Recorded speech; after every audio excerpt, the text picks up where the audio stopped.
ഈശോ മിശിഹായ്ക്ക് സ്തുതിയായിരിക്കട്ടെ. നമ്മുടെ വചനയാത്രയുടെ 3-ാം ദിനത്തിൽ ക്രിസ്തുവിൻ്റെ ഏറ്റവും വലിയ പ്രബോധനമായ മലയിലെ പ്രസംഗത്തിലേക്ക് നാം പ്രവേശിക്കുന്നു. ജീവിതത്തിലെ യഥാർത്ഥ സന്തോഷം കണ്ടെത്താൻ ഈ വചനങ്ങൾ നമ്മെ സഹായിക്കട്ടെ.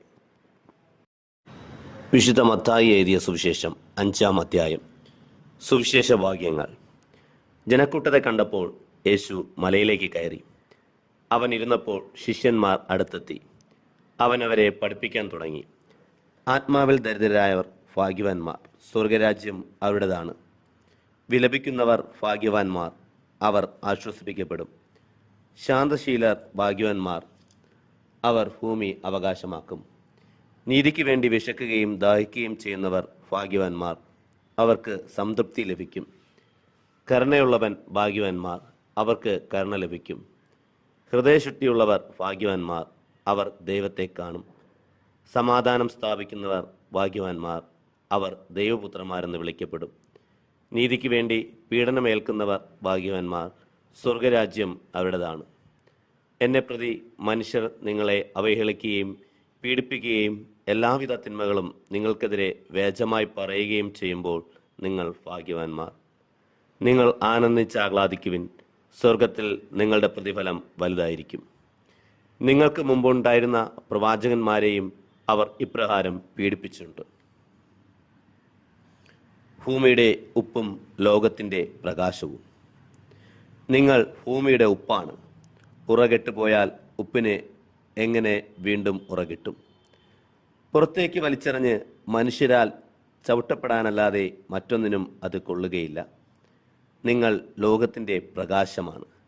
മലമുകളിൽ പണിതുയർത്തിയ പട്ടണത്തെ മറച്ചു വയ്ക്കുക സാധ്യമല്ല. വിളക്ക് കൊളുത്തി ആരും പറയുടെ കീഴിൽ വയ്ക്കാറില്ല, പീഠത്തിന്മേലാണ് വയ്ക്കുക. അപ്പോൾ അത് ഭവനത്തിലുള്ള എല്ലാവർക്കും പ്രകാശം നൽകുന്നു. അപ്രകാരം മനുഷ്യർ നിങ്ങളുടെ സൽപ്രവൃത്തികൾ കണ്ട് സ്വർഗസ്വനായ നിങ്ങളുടെ പിതാവിനെ മഹത്വപ്പെടുത്തേണ്ടതിന് നിങ്ങളുടെ വെളിച്ചം അവരുടെ മുൻപിൽ പ്രകാശിക്കട്ടെ. നിയമത്തിൻ്റെ പൂർത്തീകരണം. നിയമത്തെയോ പ്രവാചകന്മാരെയോ അസാധുവാക്കാനാണ് ഞാൻ വന്നതെന്ന് നിങ്ങൾ വിചാരിക്കരുത്. അസാധുവാക്കാനല്ല, പൂർത്തിയാക്കാനാണ് ഞാൻ വന്നത്. ആകാശവും ഭൂമിയും കടന്നു പോകുന്നതുവരെ സമസ്തവും നിറവേറുവോളം നിയമത്തിൽ നിന്നുള്ള വള്ളിയോ പുള്ളിയോ മാറുകയില്ലെന്ന് സത്യമായി ഞാൻ നിങ്ങളോട് പറയുന്നു. ഈ പ്രമാണങ്ങളിൽ ഏറ്റവും നിസ്സാരമായ ഒന്ന് ലംഘിക്കുകയോ ലംഘിക്കാൻ മറ്റുള്ളവരെ പഠിപ്പിക്കുകയോ ചെയ്യുന്നവൻ സ്വർഗരാജ്യത്തിൽ ചെറിയവനെന്ന് വിളിക്കപ്പെടും. എന്നാൽ അത് അനുസരിക്കുകയും പഠിപ്പിക്കുകയും ചെയ്യുന്നവൻ സ്വർഗരാജ്യത്തിൽ വലിയവനെന്ന് വിളിക്കപ്പെടും. നിങ്ങളുടെ നീതി നിയമജ്ഞരുടെയും ഫരിസയരുടെയും നീതിയെ അതിശയിക്കുന്നില്ലെങ്കിൽ നിങ്ങൾ സ്വർഗരാജ്യത്തിൽ പ്രവേശിക്കുകയില്ലെന്ന് ഞാൻ നിങ്ങളോട് പറയുന്നു. സഹോദരനുമായി രമതപ്പെടുക. കൊല്ലരുത്, കൊല്ലുന്നവൻ ന്യായവിധിക്ക് അർഹനാകും എന്ന് പൂർവികരോട് പറയപ്പെട്ടതായി നിങ്ങൾ കേട്ടിട്ടുണ്ടല്ലോ. എന്നാൽ ഞാൻ നിങ്ങളോട് പറയുന്നു, സഹോദരനോട് കോപിക്കുന്നവൻ ന്യായവിധിക്ക് അർഹനാകും. സഹോദരനെ ഫോഷ എന്ന് വിളിക്കുന്നവൻ ന്യായാധിപ സംഘത്തിൻ്റെ മുൻപിൽ നിൽക്കേണ്ടി വരും. വിഡ്ഢി എന്ന് വിളിക്കുന്നവനാകട്ടെ നരകാഗ്നിക്ക് ഇരയായിത്തീരും. നീ ബലിപീഠത്തിൽ കാഴ്ചയർപ്പിക്കുമ്പോൾ നിന്റെ സഹോദരന് നിന്നോടെന്തെങ്കിലും വിരോധമുണ്ടെന്ന് അവിടെ വെച്ച് ഓർത്താൽ കാഴ്ചവസ്തു അവിടെ ബലിപീഠത്തിന് മുൻപിൽ വെച്ചിട്ട് പോയി സഹോദരനോട് രമ്യതപ്പെടുക. പിന്നെ വന്ന് കാഴ്ചയർപ്പിക്കുക. നീ പ്രതിയോഗിയോട് വഴിക്ക് വച്ച് തന്നെ വേഗം രമ്യതപ്പെട്ടുകൊള്ളുക. അല്ലെങ്കിൽ പ്രതിയോഗി നിന്നെ ന്യായാധിപനും ന്യായാധിപൻ സേവകനും ഏൽപ്പിച്ചു കൊടുക്കും. അങ്ങനെ നീ കാരാഗൃഹത്തിൽ അടയ്ക്കപ്പെടും. അവസാനത്തെ ചില്ലിക്കാശും കൊടുത്തു വിട്ടുവോളം നീ അവിടെ നിന്നും പുറത്തു വരികയില്ലെന്നും സത്യമായി ഞാൻ നിന്നോട് പറയുന്നു. വ്യഭിചാരം ചെയ്യരുത്. വ്യഭിചാരം ചെയ്യരുത് എന്ന് കൽപ്പിച്ചിട്ടുള്ളത് നിങ്ങൾ കേട്ടിട്ടുണ്ടല്ലോ. എന്നാൽ ഞാൻ നിങ്ങളോട് പറയുന്നു, ആസക്തിയോടെ സ്ത്രീയെ നോക്കുന്നവൻ ഹൃദയത്തിൽ അവളുമായി വ്യഭിചാരം ചെയ്തു കഴിഞ്ഞു. വലത്ത് കണ്ണ് നിനക്ക് പാപഹേതുവാകുന്നെങ്കിൽ അത് ചുവന്നെടുത്ത് എറിഞ്ഞു കളയുക. ശരീരമാകെ നരകത്തിലേക്ക് എറിയപ്പെടുന്നതിനേക്കാൾ നല്ലത് അവയവങ്ങളിലൊന്ന് നഷ്ടപ്പെടുന്നതാണ്. വലത്തുകരം നിനക്ക് പാവഹേതുവാകുന്നെങ്കിൽ അത് വെട്ടി ദൂരെ എറിയുക. ശരീരമാകെ നരകത്തിൽ പതിക്കുന്നതിനേക്കാൾ നല്ലത് അവയവങ്ങളിലൊന്ന് നഷ്ടപ്പെടുന്നതാണ്. വിവാഹമോചനം. ഭാര്യയെ ഉപേക്ഷിക്കുന്നവൻ അവൾക്ക് ഉപേക്ഷാപാത്രം കൊടുക്കണം എന്ന് കൽപ്പിച്ചിട്ടുണ്ടല്ലോ.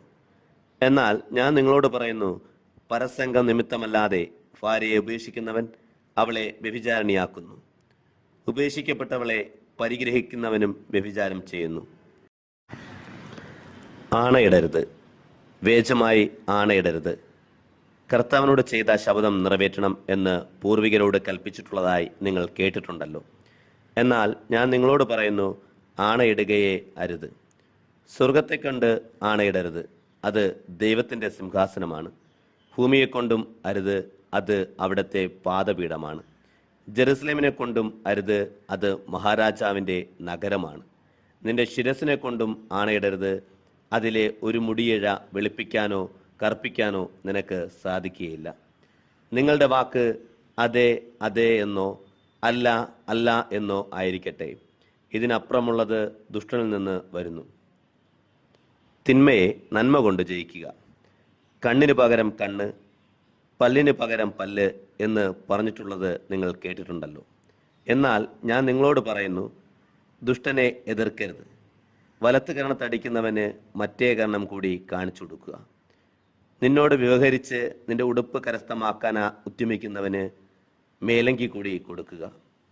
1 മൈൽ ദൂരം പോകാൻ നിന്നെ നിർബന്ധിക്കുന്നവനോട് 2 മൈൽ ദൂരം പോകുക.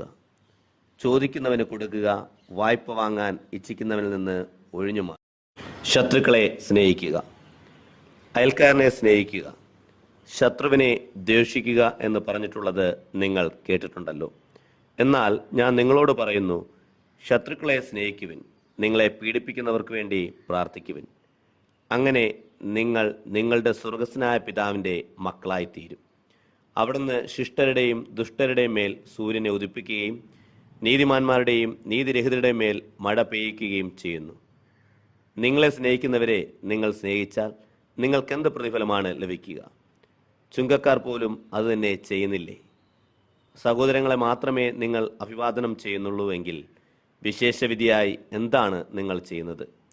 വിജാതീയരും അതുതന്നെ ചെയ്യുന്നില്ലേ? അതുകൊണ്ട് നിങ്ങളുടെ സ്വർഗസ്വനായ പിതാവ് പരിപൂർണനായിരിക്കുന്നത് പോലെ നിങ്ങളും പരിപൂർണനായിരിക്കുവിൻ. വായന ഇവിടെ പൂർത്തിയാക്കുമ്പോൾ ഈ വചനങ്ങളിൽ ഒന്ന് നമ്മുടെ ഹൃദയത്തിൽ സൂക്ഷിക്കാം. ലോകത്തിൻ്റെ വെളിച്ചമാകാൻ ദൈവം നമ്മെ വിളിക്കുന്നു. ഈ വചനം ഇന്ന് നമ്മുടെ ചിന്തകളിലും പ്രവൃത്തികളിലും നിറഞ്ഞു നിൽക്കട്ടെ. പ്രാർത്ഥനയോടെ നമുക്ക് നാളത്തെ വായനയ്ക്കായി ഒരുങ്ങാം.